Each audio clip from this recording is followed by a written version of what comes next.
Hey guys, it's Kim, coming to you here on a bit of a lazy Saturday, which is really nice for me. I'm taking a couple weeks and resting in my parents' home where I grew up before I make the move down to New York City in a couple weeks. I just graduated from college last week, which has been a really exciting experience. Lots of tears, of course, saying goodbye to my friends and to the place that I've just been for 4 years, but a really exciting time as well. So a lot of great stuff going on. And so I had a little bit of downtime today in between packing and the job search and everything, so I wanted to check in and do a little video for you guys. So today what I want to talk to you guys about is my favorite tarot deck of all time. It's the deck that I use most often. I do have a few. I probably have maybe 5 or 6 tarot and oracle decks combined. A lot less than I know some people have. I tend to collect a lot more crystals than I do decks, but I do really like to work with tarot as well. And so I wanted to give you guys a little bit of a look at my favorite tarot deck, just to let you know what I use. So this is the Wild Unknown Tarot. And I absolutely love it. I got it a little less than a year ago, I think. I ordered it online from thewildunknown.com. They're really cool. I don't even know what to call them. A group, I guess, because they're a band, I believe. They make music videos and music as well, but they also do art prints and tarot and all different kinds of stuff. So I thought it was really cool. So let's take a look at what's inside. The reason that I originally got this book, is because it's all nature imagery, which I love.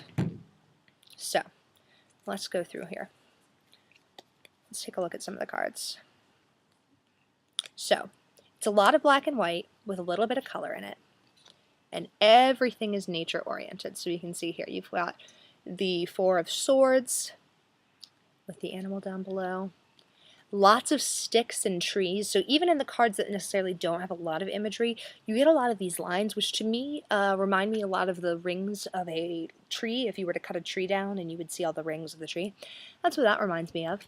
Oh yes, wands, they use snakes, which I think is awesome. I have a really strong connection with snakes. I think it's one of my spirit animals. It's an animal that I really strongly connect with, so I loved that when I saw it. Each suit has a different animal that represents it, so along with actually seeing the wands of the sticks here, you're always going to see snakes as well, which I thought was really cool, especially in the higher suits. Rather than having the page, queen, king, those, you've got father, mother, daughter, son, which is an interesting take on it. I really like that. Yeah, so these cards are absolutely gorgeous. I just think the drawing is so gorgeous right here. Oh, that was upside down. So beautiful. And I just love the little hints of color too. You know, some of them are black and white, but you get these little hints of color there. I just love it. Strength. You've got a lion with the infinity symbol. Very strong card. I didn't even mean to say strong there. That just came out of my mouth for strength. Very empowering card. You know, it really speaks to you. And that's what I get from this entire deck, is really strong messages. And I will say right off the bat, and this is just my experience, it may not be the same for all of you, but this deck is the most honest deck that I've ever worked with. And I feel like every time I pull something from it, it's like, oh, of course, it's right in front of me, it's no holds barred. So if you're a person, when working, you like to do a little more maybe interpretation with your things, like things a little more abstract, this might not be the deck for you, at least in my experience, because this is right to the basics. This tells you exactly what's going on. It's very precise in my experience with it. So you gotta be ready to face the truth when you're pulling the cards in the Wild Unknown, is what I find. And if you're not necessarily ready to do that, then this might not be the deck for you. Or maybe it's time to look at the situation a little bit differently so that you can look at it from an honest perspective. But I wanted to show you guys my favorite card, which is the card I asked the deck pretty much right when I got it to show me the card in the deck that represented me. I know some people feel a general connection to, let's say, you know, the Queen of Pentacles or a card like that from deck to deck to deck. However, I tend to feel a strong connection with different cards in each deck, not necessarily the same one going forth. So I asked this deck what was the card that represented me, and when I pulled this, it almost like took my breath away because it seemed to fit so well. This is the High Priestess, which I absolutely love. And the reason that I love this so much is because, one, I've always had a connection to white tigers. As a little girl, I had a big white tiger that I slept with for probably like 8 years. I mean, I had that thing forever. So when I pulled this, it was really interesting because I've always had this connection, and it's an animal that I've always really admired. And also, I felt like the symbolism of the High Priestess really suited where I am in my life right now, really focusing on my spirituality, finding my path in the spiritual and esoteric world, and finding how I can do the best good by embracing my spirituality, which I feel like is a lot of what works with the High Priestess. So, you know, this is the very first card I pulled when I asked that question, and I thought that was really awesome. So, I'd love to go through all of these cards with you guys, but it would take me probably an hour because I wouldn't be able to stop talking about each of the symbolism of it. So with this deck, they give you this awesome little cheat sheet, I guess, which has general description of the major arcana, each of the suits, and then on the back, it's got every single card in the deck and like 2 or 3 keywords that associate with it, which is really good if you are just learning to read tarot, or if you like to get a little bit of guidance on what the artists themselves meant when they were drawing the cards, because the meanings tend to be a little bit different from deck to deck.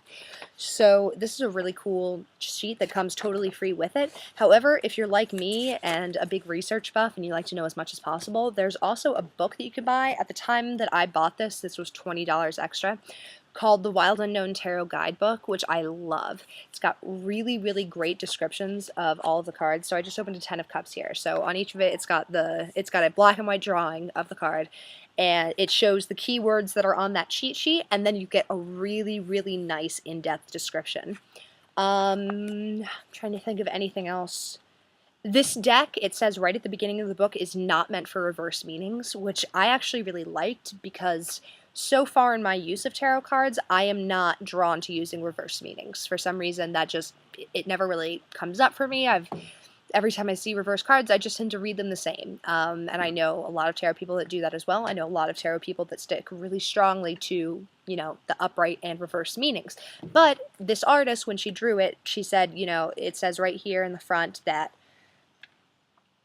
I'm not going to be able to find it now, of course, while I'm filming this, but it says in the front that she did include reverse meanings in this book because this deck wasn't intended to be drawn while reading reverse meanings, that they are intended to be read exactly as they are, regardless of whether they're upright or reversed. However, I'm sure that if you were very strongly called to read them in a different way if they were reversed, that would be totally fine. I don't think it's the author, Kim Kranz is her name, telling you that, you know, it's bad. I just think she's saying that that wasn't in her mind when she did it, which was something I personally connected to. So before we go here, I know it's getting a little long, but I wanted to draw a card for you guys, give you guys a little reading. One of my favorite members of this YouTube community, Karis Brown, does a lot of readings. In her channel sometimes I've noticed that she's doing that for her viewers, and I actually get a lot out of the readings every time. It's always like meant, I always feel like it's like meant for me, which is crazy because, you know, she's got thousands upon thousands of views, but I got kind of intrigued by that, and I thought maybe I could do that, and maybe I could pull a card here that will mean something to one of you guys, and then I'll show you what I'm doing. So I'm going through my shuffling process here. I'll probably do a video at some point explaining my shuffling process because I do it very precisely. I guess I'd like to do the same thing every time. I always end with a cut. And here is the card for my viewers today. Ooh, interesting. Justice. So we got a major arcana card here right now. I really love this card. It's one of the black and white ones. I feel like I've been pulling a lot of black and white, but I would say more of them have color than are black and white. So you've got 2 cats here, the black and the white. Showing the dichotomy of both sides. Really cool with that sword, the sword of justice coming down. So let's see if I'm going to pull out the cheat sheet. So let's just say I'm new with this deck and I'm going to, you know, this is how I started with this deck. I'd pull out the cheat sheet first. So let's go to the major arcana and 8 for justice. Decisions and karma. Okay. Now I'm going to go to the book. And here we go. Found it in the book now, very easy. I'm going to read to you what it says. With tails entwined, let me hold up the card so you can see the imagery as I talk about it. With tails entwined, 2 cats look directly at you, waiting for you to choose between them. Which is right and which is wrong? The Justice card implies a weight or heaviness surrounding a choice you have to make. Now is not the time to shun the concept of divine balance or karma. All of your choices affect your life, and sometimes lives around you, both now and in the future. Well, I can tell you at this junction in my life, as I'm just graduating college and moving on to start my new life in New York City, this is highly applicable to me. I'm not going to go into my personal life right now and how exactly this applies, but I'm getting a lot of resonance just having read that out loud. So for my viewers, I would say pay attention to the choices you're making, because the choices that you're making right now, from what I've just drawn for you, it sounds like they're going to be really important and are really going to affect you and the people around you. So even small decisions that you think might not have a big impact, pay attention to them, especially in the next couple weeks, because the things that you're doing now could really impact you as you move forward. So that's my little review and peek at the Wild Unknown Tarot. Sorry if it was a little disjointed. It's my first time doing a review of anything like this, but I had a lot of fun with it. You can see this is where I'm from. I live kind of in the mountains, I guess, which is really awesome. I'm really drawn to this nature deck because I grew up very much in nature. This is my backyard that you can see behind me, and it goes on for miles and miles and miles of trails and wooded area. It's gorgeous. I love it. I felt so lucky to grow up here, so I think having grown up in that nature is why I'm so drawn to this nature symmetry. Symbology in this card. Well, thank you so much for tuning in today, guys. Sorry this one got a little long, but I'm just so enthusiastic about this deck. I love it. Again, Wild Unknown Tarot. You can find it at thewildunknown.com, I believe is the website, and I highly recommend it. So I hope you guys are all doing great. We've got the summer solstice coming up soon. Really excited for that. I'll be making a video on what I'm doing for that, as well as some other exciting things coming up soon. So I'm thinking about each and every one of you, sending you love and light, and I hope you guys are having a great day. Namaste.